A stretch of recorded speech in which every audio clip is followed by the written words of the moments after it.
Bonjour, c'est Ursule encore. On est le 24 décembre 2023. Alors, je viens sur la trompette aujourd'hui encore et je viens proclamer le retour de notre Seigneur Jésus-Christ. Amen et alléluia, sont tous bénis, sont remplis de sa joie. Amen. Alors aujourd'hui, je viens parler de température. Amen. Alors, j'étais vraiment dans mon temps avec le Seigneur et j'étais là et puis c'était vraiment un temps agréable.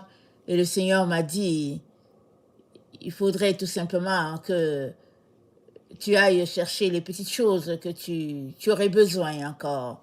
Les petites choses. Et parce que tu en auras besoin. Amen. Donc, on est parti s'acheter un peu de biscuits. Alors, les enfants sont allés prendre des biscuits et puis des amuse-gueules. Et j'ai juste dit, Seigneur, tu es vraiment un père. Tu es un bon père. Tu es extraordinaire parce que c'est pas des choses auxquelles j'aurais pensé, encore moins eux. Amen. Mais le Seigneur a dit, allez-y chercher ces petites choses-là. Des arachides, des chips, en tout cas ces petites choses que vous aimez. C'est ça que le Seigneur a dit. Il a dit, allez-y. Et c'est comme ça que ma prière, Amen, a pris fin. Et, il m'a dit d'en parler. Alors, c'est comme ça que je viens parler, n'est-ce pas, du temps dans lequel nous sommes. Amen. Alors, Dieu, maître des temps, maître des circonstances. Amen. C'est sûr que pour ceux qui sont dans ma zone, peut-être que les magasins vont fermer dans 1 heure. Amen. Donc, je donne quand même l'information, on ne sait jamais. Mais il y en a qui sont ailleurs et puis qui pourront peut-être courir par-ci, par-là. Souvent, on ne pense pas à ces petites choses-là. On prend les grains, les éléments importants. On prend du riz, on prend du sucre, on prend de l'huile, des choses comme ça, de la farine. Mais ces petites choses-là, qui n'ont l'air de rien, on n'y pense pas. Mais souvent, c'est important. Il arrive des moments où on ne veut pas manger du riz, on ne veut pas manger du spaghetti. On veut tout simplement manger une barre, c'est tout. Ou bien on veut juste manger des grains d'arachide. Alors, donc voilà. Alors, Jacques 4, le verset 13 dit, à vous maintenant, qui dites aujourd'hui ou demain nous irons dans cette ville, dans telle ville nous y passerons 1 année, nous trafiquerons et nous gagnerons. Vous qui ne savez pas ce qui arrivera demain, car qu'est-ce que votre vie? Vous êtes une vapeur qui paraît pour un peu de temps et qui ensuite disparaît. Vous devriez dire au contraire, si Dieu le veut, nous vivrons et nous ferons ceci ou cela. Mais maintenant, vous vous glorifiez dans vos pensées orgueilleuses. Ces choses mauvaises que de se glorifier de la sorte. Celui donc qui ne sait, celui donc qui sait faire ce qui est bien et qui ne le fait pas, commet un péché. Amen. Dieu parle ici à tous ceux-là qui ont un certain pouvoir. Amen. Qui peuvent faire ce qu'ils veulent. Ils se lèvent, ils disent, bon, aujourd'hui nous sommes à tel endroit, et puis ils s'en vont. Aujourd'hui nous allons là, et puis ils s'en vont. Comme si tout leur appartenait. Et Dieu leur parle. Il dit, qu'est-ce que votre vie? Vous êtes une vapeur. Parce que c'est Dieu qui est maître des temps et des circonstances. Toute personne devrait s'arrêter, attendre que Dieu lui dise d'aller à gauche ou à droite. Très très souvent, le pouvoir financier fait décider. Le pouvoir financier donne la trajectoire à plusieurs, donne aussi l'emploi du temps à plusieurs, parce que ils ont les moyens de remuer, ciel et terre. Donc, avec ce pouvoir financier, ils décident de faire les choses comme ils veulent, quand ils veulent. Mais Dieu leur dit, votre vie n'est que vapeur. Il dit, vous êtes vapeur. Il dit, vous ne savez pas ce qui arrivera demain. Vous ne le savez pas. Et il dit, vous devriez plutôt dire au contraire, si Dieu le veut, nous vivrons et nous ferons ceci ou nous ferons cela. Amen. Il dit, maintenant, vous glorifiez dans vos pensées orgueilleuses. ces choses mauvaises se glorifier de la sorte. Donc, ça c'est la voie de l'orgueil. Nous savons ces derniers temps que les voyages ont remplacé la destination ciel, on le sait, n'est-ce pas? Il fut un temps où les gens se préparaient et puis ils s'assuraient que si Jésus-Christ venait aujourd'hui, ils s'assuraient qu'il serait prêt. Ça, c'est un peu au début du 19e siècle, peut-être jusque-là. Mais dès que les gens sont sortis de la guerre, en tout cas la génération des baby boomers, les choses ont changé. Et dans notre temps, depuis les années 2000, ça s'est multiplié, n'est-ce pas? Et depuis aussi l'annonce d'une certaine maladie, il y a à peu près 3 ans, alors les gens se sont dit, il faut que j'essaie de rattraper le temps. Il faut que j'essaie de courir ça et là pour pouvoir faire ce que je ne pourrais pas faire. Jacques 3, le verset 13. Lequel d'entre vous est sage et intelligent qu'il montre ses œuvres par une bonne conduite avec la douceur de la sagesse. Mais si vous avez dans votre cœur un zèle amer et un esprit de dispute, ne vous glorifiez pas et ne mentez pas contre la vérité. Cette sagesse n'est point celle qui vient d'en haut, mais elle est terrestre, charnelle, diabolique. Car là où il y a un zèle amer, un esprit de dispute, il y a du désordre et toutes sortes de mauvaises actions. La sagesse d'en haut, premièrement pure, ensuite pacifique, modérée, conciliante, pleine de miséricorde et de bons fruits, exempte de duplicité et d'hypocrisie. Le fruit de la justice est sémé dans la paix pour ceux qui cherchent la paix. Amen. Alors on peut s'arrêter pour dire que mais non, mais on n'est pas en train de... Il n'y a pas une dispute là quand on voyage. La dispute, c'est avec toi-même, ta propre personne, et c'est avec Dieu. La dispute vient du fait que ton âme a été créée pour poser des actions selon Dieu. Maintenant, si tu donnes à ton âme de subir tes humeurs à cause du poids de tes poches, amen, tu es en train de créer une lutte avec ta propre personne, amen. C'est-à-dire que ta chair est en train de lutter avec ton âme que Dieu a créée pour obéir à Dieu. Et en plus de cela, tu es en train de créer une dispute entre Dieu et toi. Parce que suppose que tu as de l'argent pour te retrouver au Japon, mais que Dieu n'a pas prévu pour toi d'être au Japon. Il a peut-être prévu pour toi que tu sois tout simplement dans ton petit coin, quelque part en Haïti, exemple.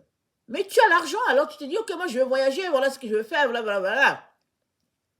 Dieu appelle cela de l'orgueil. Et il nous appelle à ranger notre vie, nous attendant à ses directives et à ses ordres. Alors l'exemple qui me vient, c'est l'exemple de Jonas. Dieu lui a dit, Jonas, lève-toi, va à Ninive. Mais Jonas s'est levé, il est allé à Tarsis. Je ne sais pas quelle est la distance entre Ninive et Tarsis, qui était le plus proche, qui était le plus cher, je ne sais pas. Mais toujours est-il qu'il allait dans la direction contraire. Et souvent, on ne réalise pas combien on offense Dieu, surtout combien on retarde le plan de Dieu. Alors, quand j'étais dans sa présence, il m'a donné le 2105 dans la concordance grecque, c'est-à-dire température changeante. Amen. Et il m'a rappelé combien il m'a donné plus d'une fois des rêves, des visions, où il y avait plein de neige en Afrique. Des endroits là où il n'y avait pas de neige, il y avait la neige là-bas. Et là où la neige était attendue, il n'y en avait pas. Et encore, il y avait des moments où tout était blanc, plein de neige. De telle sorte que l'être humain n'arrivait pas à contrôler l'environnement. Et Dieu m'a dit, c'est Dieu qui est le maître des temps et des circonstances. Et il m'a aussi donné ce rêve-là où c'était plein de verglas. C'était tellement le verglas qu'on avait l'impression que c'était de la glace entre les arbres et puis ça venait d'en haut Et puis, c'était quelque chose, c'était un phénomène beau, comme les maisons de glace que les gens bâtissent, n'est-ce pas? De façon artistique, artisanale. Ils bâtissent ça et puis c'est beau de voir. Mais là, c'était la nature qui avait donné du verglas et les êtres humains ne pouvaient pas sortir. C'était juste là parce que c'était mieux. C'était plus sécuritaire d'être dans la maison que de sortir. Tellement la température était vraiment glaciale. Et le Seigneur m'a dit, va parler de la température. Parce que très souvent, quand je me lève tous les jours, je sais ce que je dois apporter. Mais ce matin, je me suis levée. Et puis, j'ai eu du temps avec le Seigneur. Mais après, au moment d'apporter le message, j'ai dit, Seigneur, je ne sais pas ce que je dois apporter aujourd'hui. Parce que tu ne m'as rien dit de particulier. Donc, je suis allée dans sa présence. Et c'est comme ça qu'il m'a dit, il m'a donné le 21-05, il m'a dit, tu parleras de la température. Parce qu'il est important que le peuple de Dieu sache que les temps qui sont là, ce sera des temps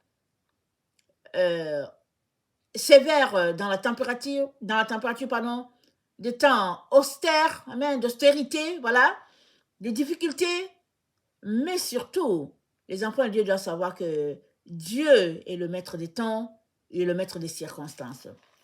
Et Daniel nous le rappelle très bien, le prophète Daniel, dans Daniel 9, le verset 12 de Daniel, il priait ainsi, il a dit, il a accompli les paroles qu'il avait prononcées contre nous et contre nos chefs qui nous ont gouvernés.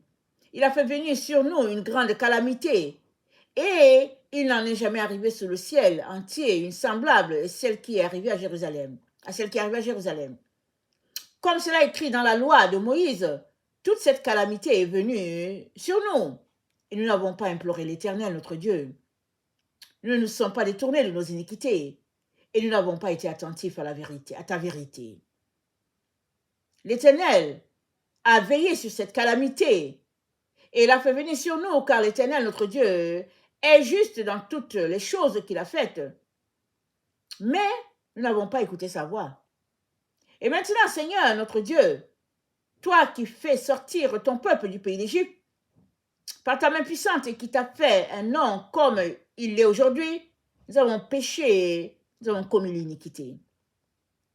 Seigneur, selon ta grande miséricorde, que ta colère et ta fureur se détournent de ta ville, de Jérusalem, de ta montagne sainte, car à cause de nos péchés et de nos iniquités, de nos pères, Jérusalem et ton peuple sont en opprobre à tous ceux qui nous entourent.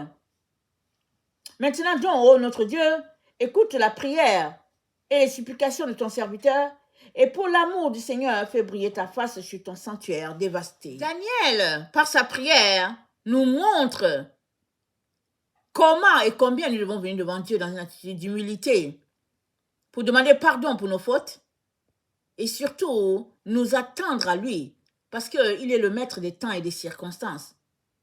Et c'est lui qui donne l'ordre et les choses vont dans une direction ou dans une autre. Les rois de la terre pensent que c'est eux. Ils ont, avec la technologie, la capacité de créer de la neige. Ils ont la capacité d'envoyer de la chaleur de telle sorte que on a l'impression qu'on va cuire. Ils ont la capacité de beaucoup de choses. Mais, amen, le maître de l'univers, c'est notre Dieu. Alors, ils ont beau avoir de la technologie développée. Ils ont beau avoir des satellites. Ils ont beau avoir toutes sortes de technologies avancées, des avions, des fusées. Amen. Il faudrait que tout être humain sache que Dieu est le maître des temps, il est le maître des circonstances. Il dit une chose et tout s'écroule. La Bible nous dit que les habitants de la terre se sont regroupés parce qu'ils voulaient aller trouver Dieu. Ils ont décidé de bâtir Babel et Dieu a renversé leur projet. Il est donc important que tu saches que c'est Dieu qui est le maître des temps et des circonstances. Alors, si tu as commencé un projet et qu'il t'a laissé achever le projet, même si ce n'est pas de lui, c'est parce qu'il est tellement bon qu'il te laisse dans tes voies. Mais La sagesse veut que tu viennes devant lui. Amen, comme on l'a lu tout à l'heure. Dans Jacques 3, le verset 13, la sagesse veut que tu viennes vers lui. Et que tu demandes son aide pour qu'il te guide et qu'il te conduise dans la voie de la sagesse. Parce que la sagesse, elle vient de notre Dieu, elle ne vient pas de quelqu'un d'autre. Jacques dit, lequel d'entre vous est sage, intelligent, qu'il montre ses œuvres par une bonne conduite, avec la douceur de la sagesse. Amen. Et on est dans le temps où Dieu nous dit que les péchés de Babylone se sont accumulés. Dans Apocalypse 18, le verset 5, il dit, car ces péchés sont accumulés jusqu'au ciel. Et Dieu s'est souvenu de ses iniquités. Il dit, payez-la comme elle a payé. Et rendez-lui au double selon ses œuvres. Dans la coupe où elle a versé, versez-lui au double. Autant elle s'est glorifiée et plongée dans le luxe, autant donnez-lui du tourment et du deuil, parce qu'elle dit en son cœur, je suis assise en reine, et je ne suis point veuve, et je ne verrai point le deuil. À cause de cela, en un même jour, ces fléaux arriveront, la mort, le deuil, la famine, elle sera consumée par le feu, car il est puissant, le Seigneur Dieu qui l'a jugé. Et tous les rois de la terre, qui se sont livrés avec elle à l'impudicité, et au luxe pleureront, se lamenteront à cause d'elle, quand ils verront la fumée de son embrasement. Se tenant éloignés dans la crainte de son tourment, ils diront, malheur, malheur, la grande ville, Babylone, la ville puissante, en une seule heure est venu ton jugement. Amen. Alors, on sait tous que Dieu est en train de juger Babylone. Comment le juge-t-il? Là, on ne sait pas. Amen. Et il m'a donné aussi, attendez, il m'a donné le 160. Amen. Le 160, il me l'a donné et puis il s'est dit, les choses vont arriver soudainement. C'est ça qu'il m'a donné. Et il m'a donné ça à 3h29 ce matin. Et à 3h29 dans la concordance grecque, ça fait le 329, ça dit d'attiser son feu, d'augmenter l'intensité de sa flamme. Il m'a dit, il faut garder le dépôt et il ne faudrait pas se laisser emporter par le temps des festivités où les gens mangent, se reposent. Il faudrait garder la flamme avec Dieu. Amen. Alors moi, je ne sais pas comment tu as organisé ton temps. Généralement, quand Dieu dit de garder la flamme, la meilleure façon de garder la flamme, c'est de demeurer actif dans sa relation avec le Seigneur. Et c'est quoi? C'est de jeûner. Alléluia. Quand Dieu dit de garder sa flamme, il est en train de dire il est en train de dire que le feu brûle encore et ça brûle encore. Et la meilleure façon, c'est de manger léger. Amen, c'est de manger léger. Parce que quand le ventre fait du bruit, amen, alors ça te donne de ne pas dormir. Le ventre grouille, il a faim. Mais tu peux t'asseoir et puis prier et puis boire de l'eau. Amen.